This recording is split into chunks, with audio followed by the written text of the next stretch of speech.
No episódio de hoje, o arqueólogo e teólogo Rodrigo Silva, conhecido por suas análises profundas da Bíblia e da história, fala no Flow Podcast sobre um tema que intriga muita gente: as guerras, o apocalipse e os sinais do fim dos tempos.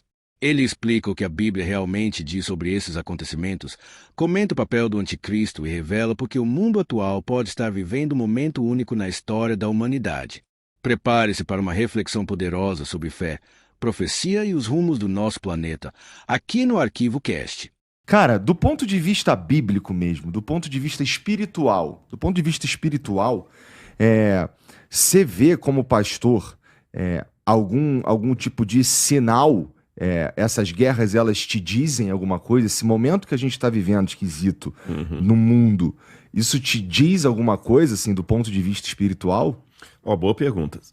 A resposta simplória seria sim, claro, mas eu já teria uma contra-argumentação para ela. Porque guerra tem desde que o mundo é mundo. É verdade. Você entendeu? Se você for lá no período do bronze, já tinha guerra. Se você olhar a Bíblia, já falava da guerra na época de Abraão. Já falava da guerra na época dos hebreus lá no Egito. Você tem na história o Ramsés guerreando lá contra o pessoal de Reta, que depois descobrimos que eram os hititas. Nabucodonosor guerreando. Então, em que sentido que guerra? Então, peraí. Como é que a Bíblia fala que guerra é um sinal? Quando você vai para o Evangelho de Mateus, capítulo 24, ou Lucas, capítulo 21, ou Marcos, capítulo 13, porque é o mesmo discurso de Jesus registrado nos 3 evangelhos, Jesus fala sobre as projeções do que haveria de acontecer no mundo. E ele diz assim, abro aspas, certamente ouvireis falar de guerras e rumores de guerras. Não vos assusteis, porque é necessário que isso aconteça, mas ainda não é o fim. Então olha que interessante, Jesus falou que as guerras viriam, mas que o fim não estava atrelado a isso. Entendi. Então, peraí. Vai dar pra gente, pelo menos, dormir tranquilo. Vai na contramão da piedade popular, que fala, tá tendo guerra, então o mundo tá acabando. Porque tá tendo guerra, o mundo tá acabando. Jesus falou que ia ter guerra, tá. Então, ele falou, calma, mas não é o fim. Mas fiquem atentos que até lá vai vir guerra. E quando você vê o cenário do Apocalipse, o último instante, realmente, nem será um mundo de guerra. Será um mundo pacificado pelo anticristo. Que ele vai conseguir arregimentar o mundo de modo que, de acordo com o Apocalipse 3, não vai poder comprar nem vender, senão quem tem a marca da besta, e toda a terra se maravilhou seguindo a besta e dizendo, quem é semelhante a ela, então o mundo vai estar unificado. Bom, então com relação a isso, volto para a sua pergunta. E essas guerras, o que elas me dizem? O que elas dizem de sinal? Tem um detalhe nessas guerras que elas me colocam como observação diferente de todas as guerras que o mundo teve. Inclusive as chamadas Primeira e Segunda Guerra Mundial. Essas guerras que estão se desenhando agora correm o risco de escalar para uma realidade literalmente mundial. Sim. Antes isso não havia. Não.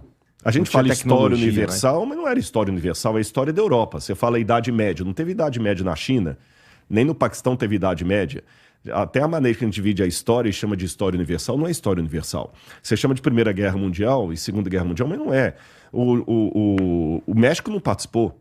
A Argentina não participou. Como é que é Guerra Mundial? Tem um monte de país que não participou, foi uma minoria, e foram guerras europeias. Nós tivemos uma visão muito eurocêntrica do mundo. O que acontece na Europa é como se fosse o mundo inteiro, e não é verdade. Mas o Apocalipse diz que os últimos capítulos da história desse mundo se desenvolvem de maneira literalmente universal. Eu falei da marca da besta, que será universal, e de situações que entrarão em colapso mundial. E o anticristo tem que vir para impedir uma guerra literalmente mundial que iria destruir o planeta. Por isso que ele vai sair como o salvador da pátria. O Messias. Você está entendendo? Então, nesse aspecto, chama minha atenção que hoje, pela primeira vez na história da humanidade, nós estamos desenhando um cenário que é de proporções literalmente mundiais. E o Covid desenhou isso. Porque no Covid estava o palestino usando máscara, o israelense usando máscara, o cara que votou no Bolsonaro estava de máscara, o que votou no Lula estava de máscara, o cara que é ateu estava de máscara, o cara que era crente estava de máscara, o católico estava de máscara, o pai de santo estava de máscara, todo mundo. O Covid mostrou que agora as proporções de crises são mundiais. Então, hoje, realmente, eu tenho um detalhe que me põe para pensar. Entendi. Olha, isso aqui é inédito, vamos também, ficar esperto. Eu entendo, e está escrito na Bíblia desde sempre essa ideia, na verdade, esse relato, não é um relato, essa revelação que haverá paz.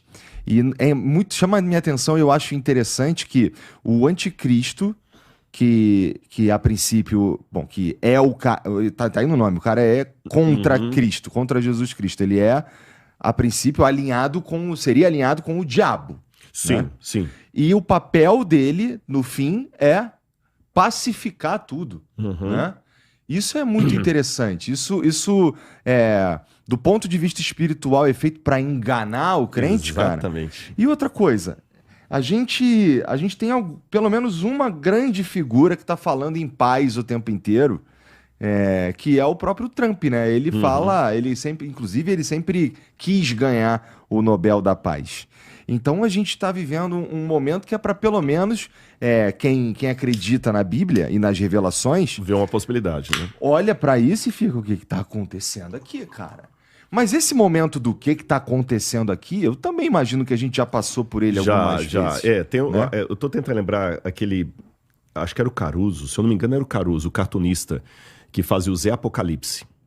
Depois pode dar uma checada. A galera, nas redes sociais, ó, no chat aí, pessoal, se vocês lembrarem quem é o Zé Apocalipse. Era um personagem do jornal o Globo, sempre tinha as tirinhas do Zé Apocalipse. Eu tô tentando lembrar quem foi que... Descobre pra nós aí, Vitão. E ele tinha um personagem que o Zé Apocalipse, ele tava com uma placa escrita assim, Saddam Hussein é a besta do Apocalipse. Aí no segundo quadrinho o sujeito falou assim, mas você falou semana passada que era o Ronald Reagan? Aí no terceiro quadrinho ele fala assim, não, é que eu trabalho com a versão da moda. Entendi. Quer dizer, então a gente tem que cuidar também, porque o Macron já foi chamado que seria a besta do Apocalipse, Adolf Hitler foi colocado como sendo a besta do Apocalipse, Napoleão já foi colocado como sendo a besta do Apocalipse, eu falei do Saddam Hussein, né? Então, quer dizer, eu tenho hoje reserva de ficar colocando um carimbo na testa do sujeito, é esse papa, é esse presidente, é esse líder soviético, porque já teve muitas, sabe, aquela Pedro e o Lobo, vem o lobo, o dia que o lobo vem mesmo ninguém acredita. Que os Estados Unidos têm uma hegemonia no cenário mundial e provavelmente final, é reconhecido por muitos teólogos. Muitos teólogos veem um papel estadunidense em Apocalipse capítulo 13. Tem muitos teólogos que enxergam isso aí, porque uma coisa que está já patenteada na história do cristianismo é o seguinte, o anticristo, primeira coisa, o anticristo ele tem que nascer dentro do seio do cristianismo. Não pode ser fora. Até quando você colocou a palavra anticristo, é interessante que anti em grego não é apenas contra, é aquele que é contra e usurpa o lugar de. Tá certo? Então o anticristo é alguém que usurpa o lugar de Cristo. E ele é chamado por Paulo, João, os dois que falam mais do anticristo, como sendo um ser apóstata. O que é um apóstata? Um ser que saiu do meio do povo de Deus. Então é como se eu falasse assim, qual a primeira condição para morrer? É estar vivo. Qual a primeira condição para adulterar? É estar casado. Solteiro não adultera, ele fornica. Você está entendendo? Então, qual a condição para ser um líder anticristo apóstata? Ele tem que ter sido parte do povo de Deus. Então, é uma ruptura do povo de Deus. E tudo indica que isso nasce na Europa, porque João fala que a mulher prostituta que se assenta sobre a besta, ela fala, é a mulher, é a cidade que domina sobre os reis da terra. E diz que essa mulher é descrita no Apocalipse como uma prostituta que se assenta sobre 7 montes. Qualquer estudioso de história romana, na primeira página do livro, vai ver que em história que Roma era a cidade que dominava o mundo inteiro e ela é descrita como uma mulher que se assenta sobre 7 colinas. Pode dar uma gugada aí, você vai ver. Você entendeu? Usar o chat GPT agora é a inteligência artificial, né? Roma é a mulher que se assenta sobre 7 colinas. Está em Apocalipse 17. Então não precisa ficar inventando demais. É um computador da ONU, é a Greta, você entendeu? Eu não preciso ficar fazendo exegese. E aí, o que você achou dessa visão do Rodrigo Silva sobre as guerras, o Apocalipse e os sinais do fim dos tempos? Uma análise profunda que nos faz refletir sobre o mundo em que vivemos e o que ainda está por vir. Lembrando que o link do vídeo original do Flow Podcast está na descrição, com todos os créditos aos criadores. Se você curtiu esse corte, não esquece de deixar o like, se inscrever no Arquivo Cast e ativar o sininho para não perder nenhum conteúdo como esse. Esse foi mais um corte aqui do Arquivo Cast. Se gostou, deixa o like, se inscreve no canal e ativa o sininho para não perder os próximos vídeos. Até o próximo corte. Tchau.